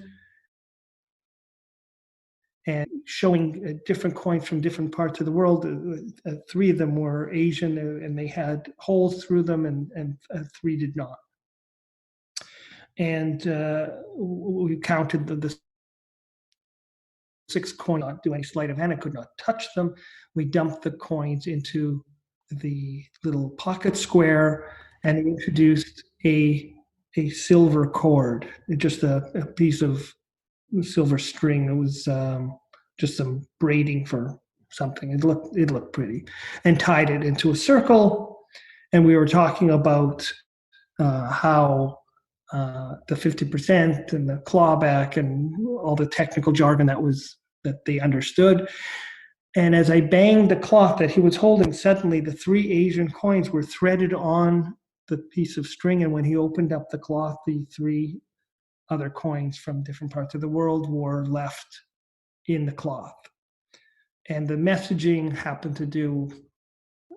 to work around China's influence and blah, blah, blah. But the idea was over a giant, 40-foot video screens, and the 4,500 plus people that were there witnessed this thing, and it hit home so powerfully because it encompassed everything they wanted to say. Mm-hmm. This trick is the one I learned when I was 7.5 years old, 8 years old, and was in my very, very first show. And when it was just a trick. And I took it to a point where a corporate audience of bazillionaires were witnessing this money miracle that had a message that was so strong that it encompassed the message of the entire meeting for that week. So that's how magic can be used if you use your imagination. And it's powerful on so many levels, and it gets their message across, but it also shows them, that you're more than worth the money, that they pay you to go. Do you do a lot of research ahead of time? Like, how do you prepare something that's so customized for a corporate gig like that? What do you do to make sure that you're going to get their messaging across? Do you interview them? Do you study? What's the process there? We send a questionnaire with 10 questions, Mm, and the 10 are the kind of the fill in the blank that I can use to, with a vast repertoire, say this, and this will work. Now, remember, I've done so many thousands of shows. In the early 2000s, I surpassed 10,000 shows. I don't know what it's at now, but with that experience, you get to a point where you can say, this will work. I can use this message. And I've known in this industry, I do a lot of high tech shows. So I know all of these tricks are great for high tech stuff. And many of them have a lot of the same points, but they are fine tuned for the individual companies. But if it's a general theme of, high tech, well, I can literally pull stuff together and have a high tech looking show that encompasses, latest technologies. I did a lot of high security shows. I was working for one company for 7 years from Belgium that had me traveling all over to every major security show, including Interop, and these are where people like the NSA give the keynote speech. So they're really amazing. So I've developed, these kinds of materials based on the clients that want me. Mm-hmm. So do I have standard shows? Sure, and they can be modified to look like anything for any client. But I get a little deeper, because especially for my bigger clients, which demand a hell of a lot more. It sounds like it. I mean, that specific, that customized and custom tailored to what your client needs for this one meeting is different than what they're going to need for the next meeting, even if it's the same client, I imagine. Yeah. Well, more importantly, it's how I sell myself. First of all, they're not looking for a magician. I'm going to them saying, here's what I can do for you. And here's some examples of things. And here's the companies I've worked with. And I am selling a customized show. I am telling them that, you're not getting Joe Blow, the magician. You're getting a customized, entertainer who has, the experience to be able to do and get the messages that you want across. And if it's just straight out entertainment, that's fine, but your name's going to be plastered all over this thing. It's going to be in props. It's going to be in the name. It's going to be in the scripting. And I've developed the shows for that specific reason. And have done that for 40 plus years more. And you've had companies. That's what separates me from the other guy. So that you have to differentiate. If you are going to succeed in any business, especially in the entertainment, you have got to differentiate from the guys who just do it by rote. You have got to be that extra 10% or 50 or 80% more than everybody else. Or sometimes it's only 1%, but you have to be different.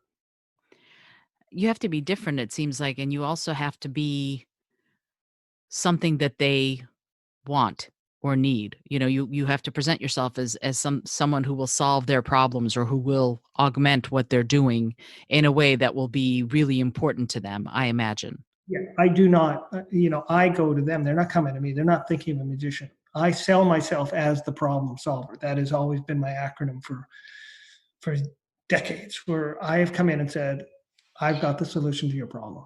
This is, you may not know you got a problem, but you do. And here's what they are. And now this is where the internet has been the greatest tool in the world, where you can go into a company and start investigating what they do, what the products are, what their services are, and take that knowledge. And before you make the first introduction email, before you make that first call, before you do any contact, you have a path. You're not winging it. You have 3 or 4 or 5 bullet points that you want to get across.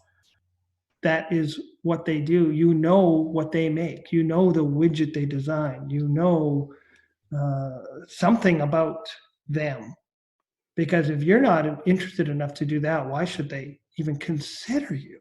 Right. So who do you talk to when you do this? When you contact them, are you contacting the CEO and going, "Hey, you've got a problem," or? And first of all, I never phrase it as you go. Of course not. Of course not. I was being flip. The way I do things is their problem might be as simple as, we have software and we're going to a show and we can't show anything because we don't have anything physical to and tangible to hold and feel and touch and see. We can show you software on a screen and people will just walk by. Right. How do I get those people to stop and look and listen? That is my job Mm-hmm. description, at least in trade shows. And when it comes down to sales meetings and product launches, that's a whole another animal because a sales meeting, you're preaching to the choir. You're just giving them more information about something new and interesting and cool. And in the product launch, you're creating from the ground up with a marketing company and advertising companies and engineers from the ground up a launch of something that you hope to hell is going to be phenomenal. The so depends what area you're looking at. If you're doing a trade show, as an example, you're working with an existing product with existing marketing. So you're going to be talking to the people who are the ground contacts for the trade show booths. That's the specific managers. If you're talking about a sales meeting, you are talking to a marketing department, which is Mm-hmm. but may not be um, the advertising department, which has got the biggest budget. These guys might be the the in-house marketing group. Mm-hmm. When you're doing a product launch, you are now dealing with everybody from the president to the advertising company to the outsourced um, advertising, marketing, and social media people to the people who actually made the device or software and getting input from everybody and having to take a bit of this and a bit of that and appeasing a lot of people. It's certainly the hardest of all of those. Yeah, it sounds like there's so much to be aware of, and also to have sort of you've been doing this a long time, but at some point, back at the restaurant, you came up with a brilliant marketing strategy for the manager to grab onto. Were you ever afraid? Were you ever nervous about contacting some of these people and going, "Hey, this is something that I can help you with"? Well, yeah, you're always filled with self-doubt, but that's where you have to overcome that. Mhm.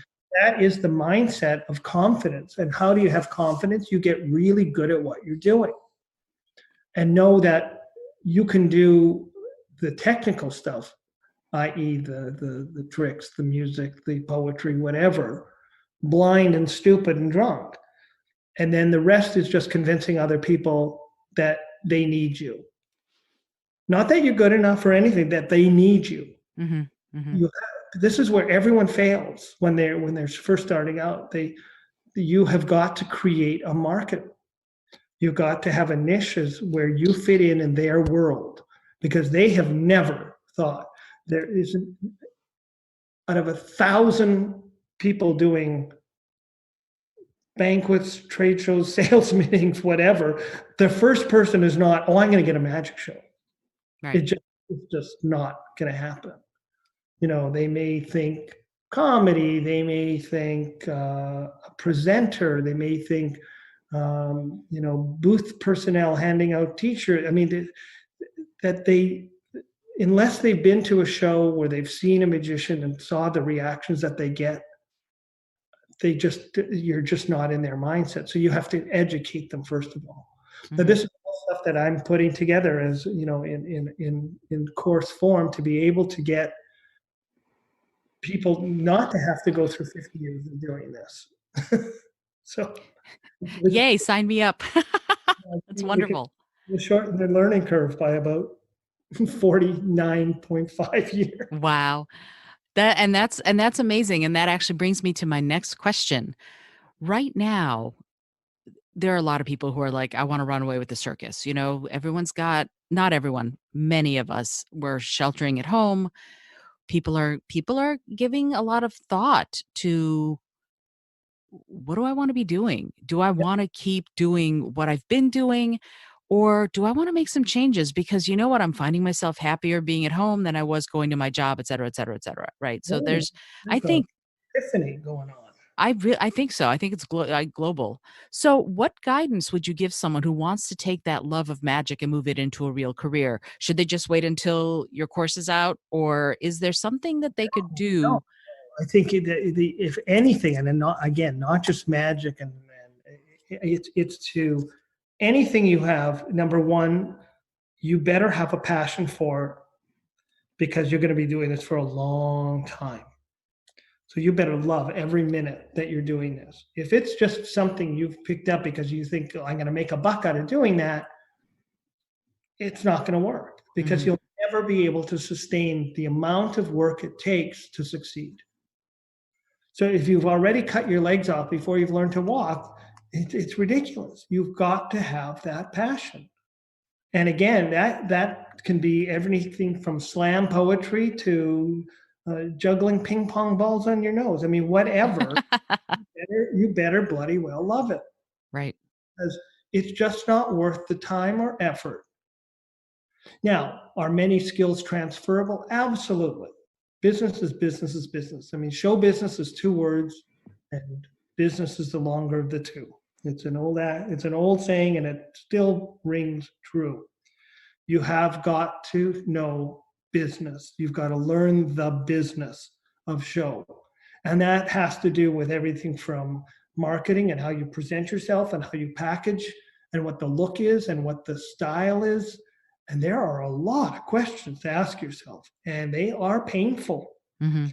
But if you can't honestly answer them, you'll never, ever succeed. So it starts with a lot of soul searching. And again, we go through a lot of guides to figure out what those things are and because you may think that you like one thing, and you may, after start really looking into it, may have a completely different view of who or what you thought you were going to do.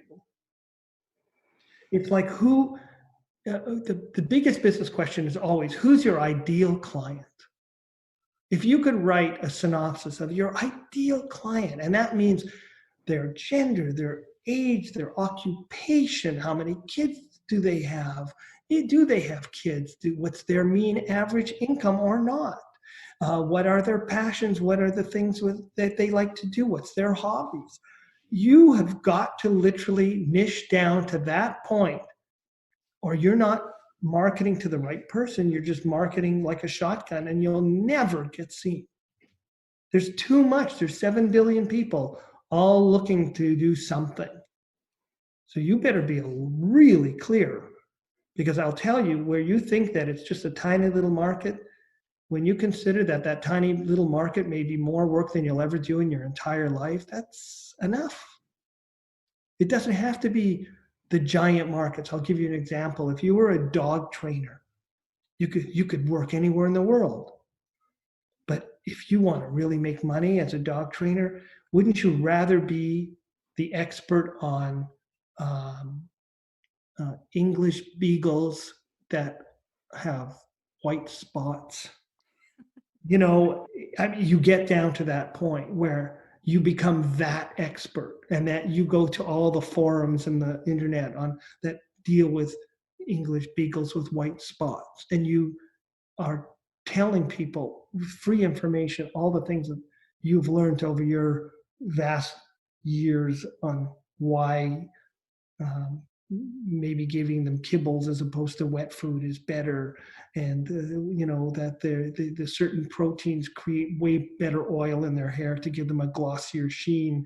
And to train them, it's way easier to use fish snacks than meat snacks, because their particular olfactory senses. I'm making stuff up, but this is what I'm talking about, is when you can come down and you can be the authority. That's when people learn to know, like, and trust you. And if you can't get that, you can't do anything. And getting to that point takes work. It doesn't happen instantly. You can't say three things and then say, "Oh, hire me because I know all about this stuff." No, they can go anywhere on the internet and find out that you don't know jack. But what you may have done is spend 6 months going through the internet, learning everything you can about that subject, and being that source and font of information and giving it away freely, and to get people to understand that you really do know what the hell you're talking about, and maybe they should listen to you. And that when you do have your, you know, your salmon flavored biscuits, that the reason you want to buy your salmon flavored biscuits is because they give you that perfect code, and that they do help with training, and that they do, et cetera, et cetera, et cetera, but only for beagles that are American, or English rather, and have white spots. You know, that's the work it takes. Sure. And it is that drilled down. And then once you are the expert, once things are moving in that direction, then you can branch out. But you first, I think, have to have the Yes, first. You have to be the person who, and it's funny because I keep coming back to this. I am a person who is interested in 45,638 different things all at once. me too. And I could be playing the violin, or I could be singing, or I could be meditating, or I could be reading tarot, or I could be teaching kids how to save the earth in South Africa. I could be doing any number of things. And that has stood me in good stead because people come to me for many of those things.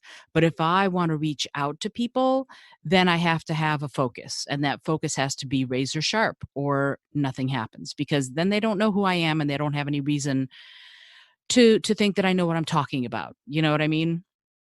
I do. I mean, at one point, I ran 5 companies, Oh, and none of them were great because I was so split between all the right. different passion for all of them. I invented the first ever, T-shirt launchers, which were used, since the '70s to shoot T-shirts and hot dogs and soft gaming product, soft Beanie Babies and stuff out into a crowd for screaming fans in, 50,000 seat arenas and stadiums, and they Wow. went worldwide. And for there was a great company, but I was also I used a lot of pyrotechnics in my show since the early '70s. So I had a pyrotechnics company called Pyromaniacs FX, and I had 5 people working full time doing pyrotechnic shows, we specialized in indoor shows for everything from rock bands to ballets and theater and that sort of stuff, and we did a lot of indoor film. And so that was happening, and I was doing the magic show, and I was consulting for large scale sporting events with magic, and doing everything. And it was like I was so torn that I was never great at any of them. I mean, they individually they were really good and Hmm. far better than the average, but I mean, I loved all of them. But what I had to niche down into passion, and then it became 2. It was just doing the magic shows and doing the T-shirt and hot dog launching systems. And even though they were running on their own, it was just not, it didn't have the time to do that. So, um, now, I mean, that's still running, but it's on its own. My concentration is still the corporate shows and the anti-bullying, anti-suicide stuff. So, I've just focused all my energy into that, and I feel so much better, and it's so much easier because I don't have to think of 50 different things. I'm interested in hundreds of it. There isn't anything I'm not interested in. It's crazy, frightening. From logic puzzles to physics and you name it. I just everything fascinates me. But my real time, and the time I focus and set goals for and schedule time for, is the business of magic. And that is how, in many ways, you have, probably the biggest way that you've reached where you've reached is because you have focused so sharply. Oh yeah, you. I mean, sometimes you got to do other things to keep the bills going, and then you have to be creative. And that's where a lot of these other companies came from. Time, Sure. what it boils down to, what was my happy place? Just performing, just doing shows. That was my passion. And that's what won out over everything else over the years. And that's wonderful for all of us, but it's not the only thing you do. Like you still have to do no, but let's be honest here. It's not like you said, they don't come to you, you have to go to them. So a lot of that marketing and outreach and public relations and research and all of, do you consider that as part of performing, or is it just the price you pay for being able to perform? No, no, no. It is show business. It's one package. It's show the magic is only one part of the formula. The entertainment, anything, whatever you do, is only one part of an integrated package. Now, some people are blessed. They get they're great, and they get agents and people's fawning over them, and they've won all these contests, and their money's being thrown at them, and they don't have to worry about the business end of it. They get someone else to do it. That's great. But I will tell you, like being a rock star, it's a very small handful of people that get there. Mm-hmm. For the most of us, it is work. Now, could I have had managers and agents and stuff doing it? Sure, and I have. It ended up that I did a better job.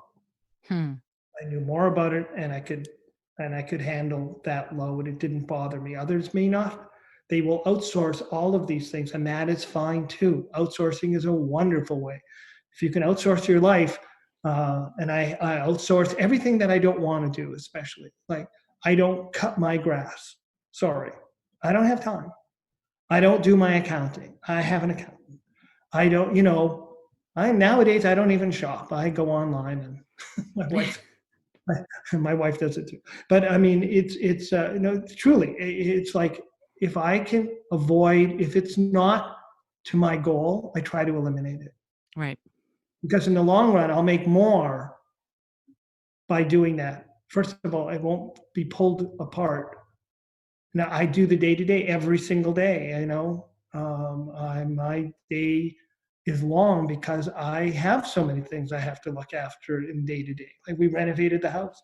I had to talk to the designers, and we had to work with the painters. We had to get the new floors in, and I couldn't leave that. I'm hands-on.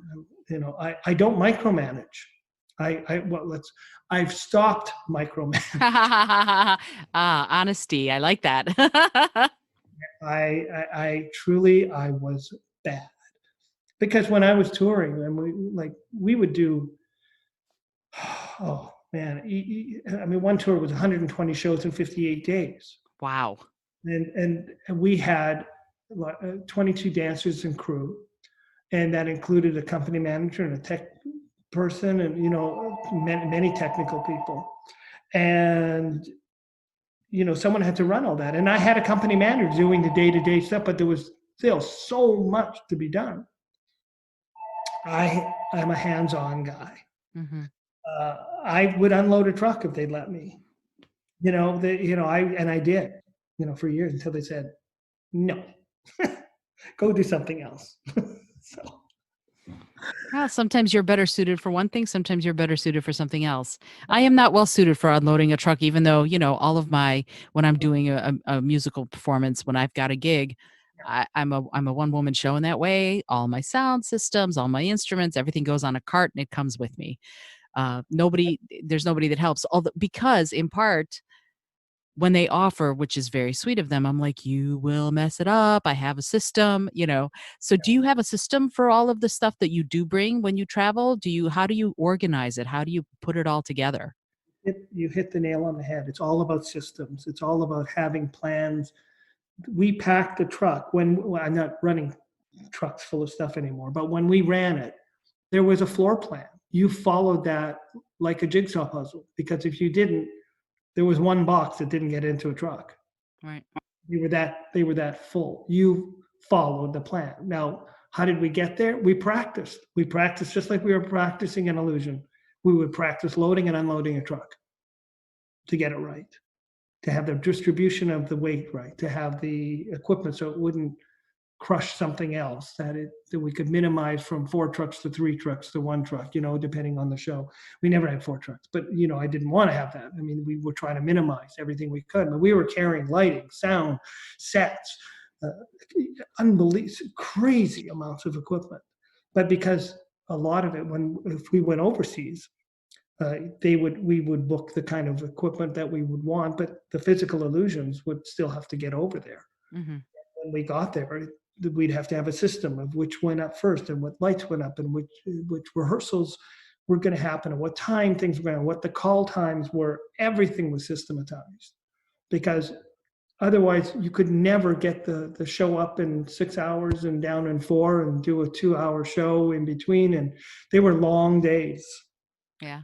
You do that, and then you were off the next day or day after that. And it was sometimes 2 shows a day in the same location, and off we went. And it's maddening, but you couldn't have done a quarter of that without having systems in place and being organized. And I had other people doing it. Don't get me wrong. I mean, I relied on incredible professional people that ran it, but I had to create it first. Sure. And the thing is, once you have the system in place, the beauty of it is the peace of mind you have because you can rely on it. Yeah. And there's something so powerful to me in that. And as I get older and as I do more, and during this time of the pandemic, I think to myself, wow, I'm so glad I have my routines. I'm so glad I have my systems in place, and my systems don't change.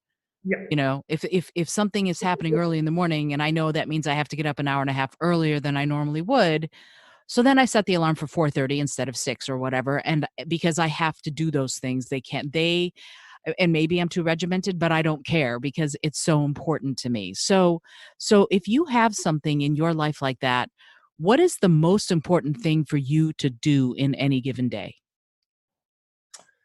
Well, it starts the night before. Okay.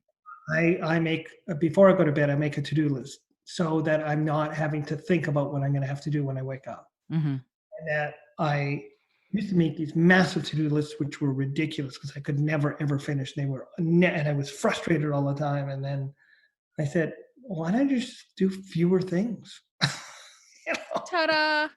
Yeah, duh. So I prioritize 3 major things that have got to happen.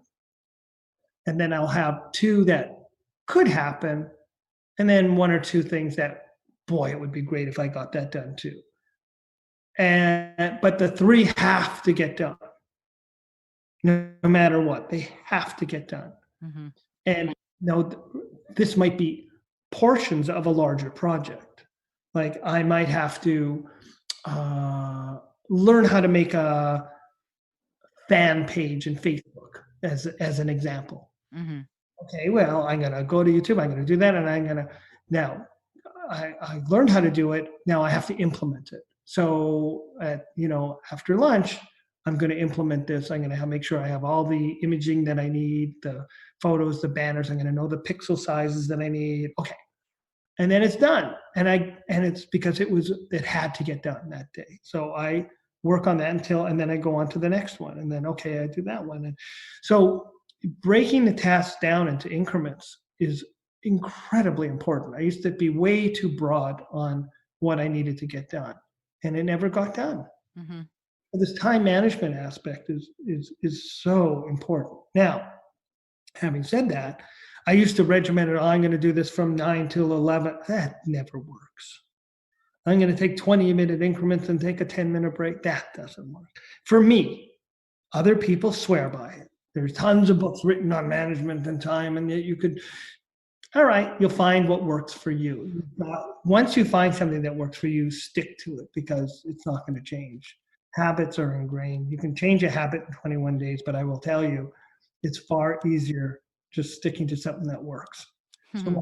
So long as it works. If it doesn't work, then you're an imbecile for continuing. Stupid is doing the same thing over and over again and expecting a different result. I mean, it's you've got to find something that does work and then stick to that. Now, having said that, things like I had a problem. I had airlines losing my luggage, which had my show in it. Mm-hmm. Specifically talking about one-man shows because I did hundreds and hundreds of them. And I could not be without my equipment because I had props. Sure. I had two alternatives: either come up with a show that was so propless as to be, fit in my pockets. But, there's a problem when you're doing 2,000 people and they can't see the pencil that's in your pocket, even though it's a great trick. But so I had to come up with, so you have different strategies. So the strategy is either having something that uses very few props, which is great. That I long ago got rid of anything that looks like a magic prop because I just didn't like that. I like ordinary things that can do things organically that are amazing. And that could be simply as a clipboard and a magic marker, right? And the things you can do with that, things I can do with it are pretty stunning for recording information and presenting it. So coming up with really interesting stuff that was small was a goal for me because I wanted to be able to pack everything in a carry-on, but still be able to do at least an hour. What ended up happening over the years is I have 3 complete shows, each one for a different a carry-on bag, all that can fit under a seat. Each one is completely different. Each one is complete A material without fluff. And it travels with me everywhere I go. I can fit it with me. It's not going to go underneath. They can't lose it. Only I can lose it for being stupid and leaving it at a restaurant. Wow. I tell you this from experience. So at the same time, it then has to be replaceable at like Walmart's or something in 30 minutes so that I can continue on and still be able to do my show. So these are things I had a plan. So I went about, and it took years to find the material that worked on the materials, throwing out stuff. Now, I have a show that I have a 6,000 square foot warehouse with 60 major illusions and lighting and sound equipment. If we need to do that. I tend not to do as many of those very much anymore because it's not what I want to do. I think I can get just as much excitement and entertainment out of a smaller, what we call suitcase or carry-on shows. Mm-hmm. Now, a clipboard and a pencil. You said that. I love that. I wish it could just be that. But the idea is that my criteria was to have an hour show, and I can do at least an hour and 20 out of any of my carry-ons. Mm-hmm. Now, supplementing those carry-ons are, suitcases that can go into the belly of the beast. And that makes, if I can have those, the show's even that much better. But what I'm carrying with me between a laptop and a carry-on suitcase, I can still do a concert show and blow minds. Mm-hmm. And, but that took will and training and experience and a lot of study. And that studying is lifelong. I never stopped. I'm constantly honing and learning new things. No, tricks are tricks are tricks. You get to a point where you know what works for you. I can start working on a trick and go, oh, that's not me. That's not my character. It just doesn't work for me. It's, gone, and I won't waste my time mm-hmm. learning it to perfection because I don't need to, because it wasn't me. Right. It didn't fit. No, I know what will fit, but that takes thousands of shows, Mm-hmm. And I also know if I'm presenting something that I know that I like and I want to do, and it's my character, I know it's going to kill. It may take time to get it to that killer point. Mm-hmm. Certainly not going to be the first, 110 or maybe even 50 shows, but it will become phenomenal. Like it'll start really good and it'll get great. But that just takes stage time, honing and writing, because half the time the audience writes your show. They'll say something that happened to a situation. You go, oh my God, I've got to remember that. It's so funny. That's so good. And that's why I videotape every show, not with really, I don't have to do really super quality stuff. I videotape everything so that if something happens, I can go right back to the tape and go, that was the line. I'm going to use that. Right. And little things, those little increments are, again, what separate you from the million wannabes. It's so true. And it's interesting because video recording everything, it can teach you, but it can also have some unexpected consequences. And that, in my own little story about that, I play a lot on the college circuit when I do my music shows, and I was the host of the open mic for the college every month. I think it was. They would have, no, or was it every Friday? I don't even remember now. But they were having me back to encourage the students to be more creative. That was the whole point, which of course, makes my heart super glad. And I would get the students up to sing, and one woman who was older, it's a community college, she was older and she got up to sing, and she did, and the camera was there and it was recording, and she died in a car accident just a few weeks after that. And so the head of the college contacted me and she said, "Do you have that video recording?" And I checked and the camera had been off. Oh, And I was heartbroken. And here is the weird thing. A year later, I happened to look at a video and it had somehow recorded. And I had the video, and I was able to take the no. video of her singing, and I created this little, this is back when you sent things on DVD, and I created a DVD of her singing. She sang like 3 songs that night, and we were able to send it to her family in Africa, right? Wow. She was Kenyan. So we were able to send it to her family in Africa, and they were gonna be doing a huge, um, memorial service for her. For some reason it happened that it took a long time for them to get it together, and it got there in time, and they were able to play her singing at her memorial service. Oh, my. That's, So, it's I tell everybody, record everything. You never know, I don't know. you know. So I've, so I've go been ahead. No, I'm just saying it's absolutely, it's so cheap, it's so easy to do right now. I mean, you can do it on your phone, you can do it on with a GoCam or even a full pro from China. You can get a Handycam, you can get pro equipment, whatever. Right.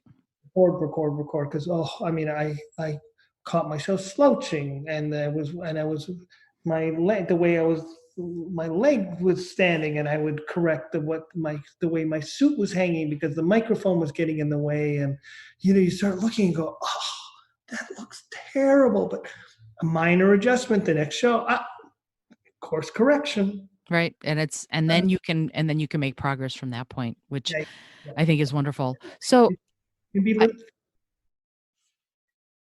hello?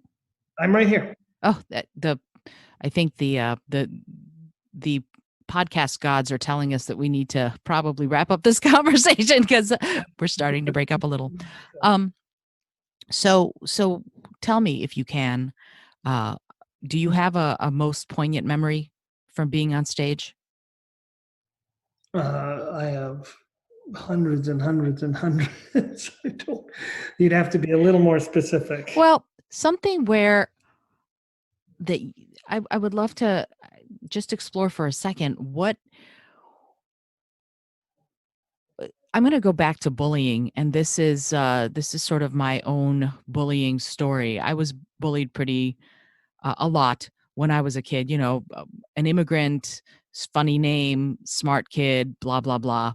So I got bullied, and as any 12-year-old will do, I vowed my revenge, and and of course never took revenge. But we fast forward to senior year of high school, and I was valedictorian in my high school class, and I was also singing the class song at commencement.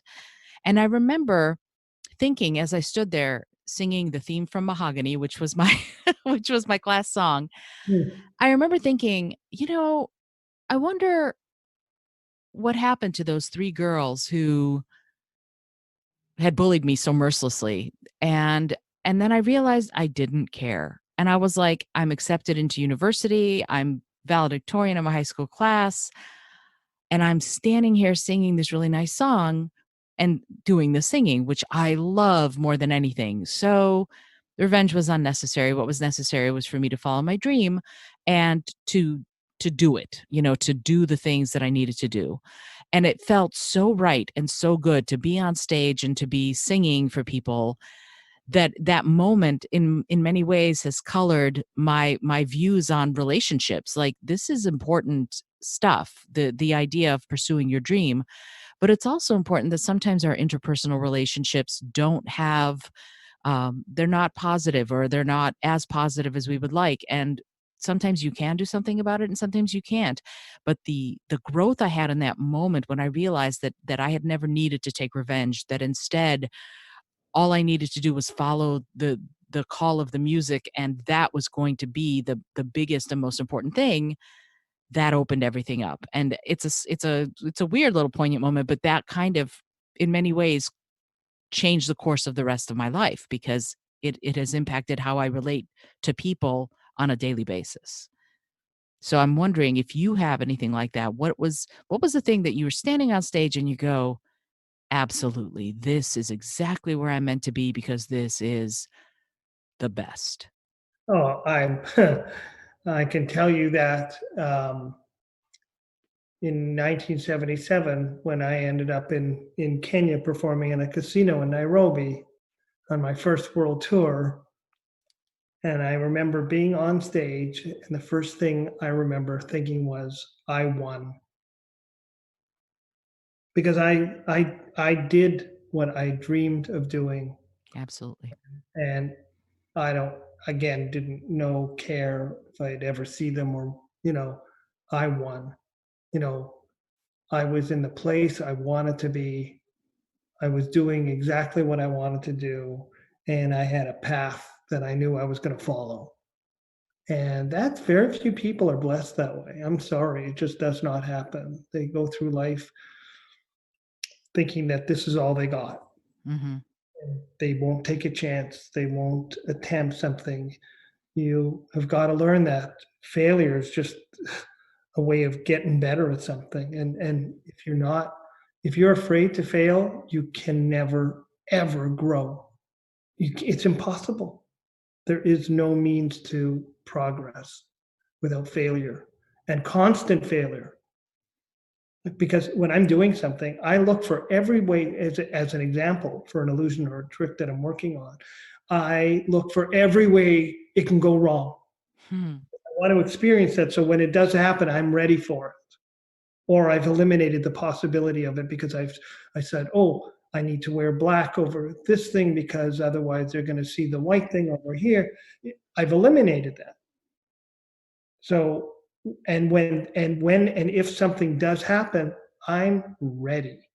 It's not a surprise and a shock. It is business as usual. They would never know that something went horribly wrong. I You know, love that bing went off. That's gonna be, I put a little thing at the beginning of an episode, a little teaser of something you say, and right there, that previous little thing that you said, ending on that bing is gonna be that teaser. I love it. it's fun. So and I think that is probably a really good place to end this conversation. This is to say that I would love to have you back, for example, when your course is ready to come out, and if you want to come back and talk about that specifically some more, I would be so honored and delighted to have you back. Absolutely. And Sharing is the way of growth, and I'm happy to do it. that's wonderful. I appreciate that. And I would love to make sure that people who want to find you, because I'm sure after this you have many new fans, how do people find you on social media? Brian Glow is on Facebook, on LinkedIn. Soon, there's about 50 old videos on YouTube. There's going to be at least 100 and maybe 300 new ones coming up in the next while, and like on a nonstop basis, where they can actually go and learn some really fun things and be able to utilize it. Um, no downloads needed. You watch it, learn. All we ask is that you practice and make it wonderful. And the website is brianglow.com, which is just getting reconstructed in the next couple of months because I just haven't had time to do it, but Right. getting a major upgrade, fortunately.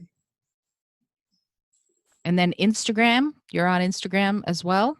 And because of you, I am pursuing that. Yay. And that's Illusionist Brian Glow. So you can find Brian on Instagram. Also, you can search on Brian Glow, or you can search on at Illusionist Brian Glow, and you'll find him that way. This has been so wonderful. I so appreciate you making the time, and I know you have an evening to get to, so I will only keep you for just a little bit longer. I would love to find out from you. This is something I ask every guest on the show. If you could skywrite anything, if you had a plane and access to it, and you could skywrite anything in the sky that everybody would see, what would you say? To be good is not enough if you dream of being great.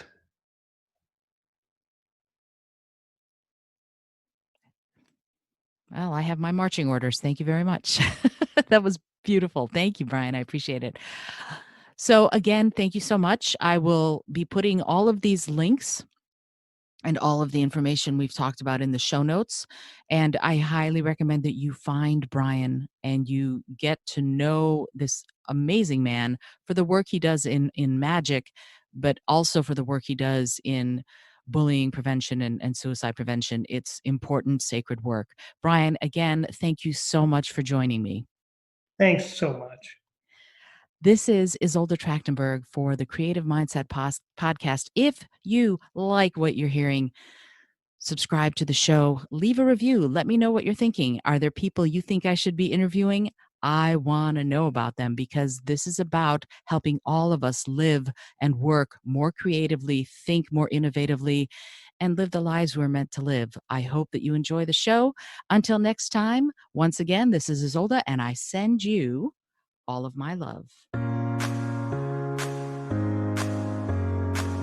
Thanks so much for joining me today. I really appreciate you being here. Today's episode was produced by Isolde Trachtenberg and is copyright 2020. Today's music was Kevin MacLeod's Ave Marimba, brought to you by Creative Commons License 3.0, and Summer Fashion by Alexander Shamaluev. As always, please remember this is for educational and entertainment purposes only. Past performance does not guarantee future results, although we can always hope. Until next time, this is Isolde Trachtenberg, and I send you all of my love.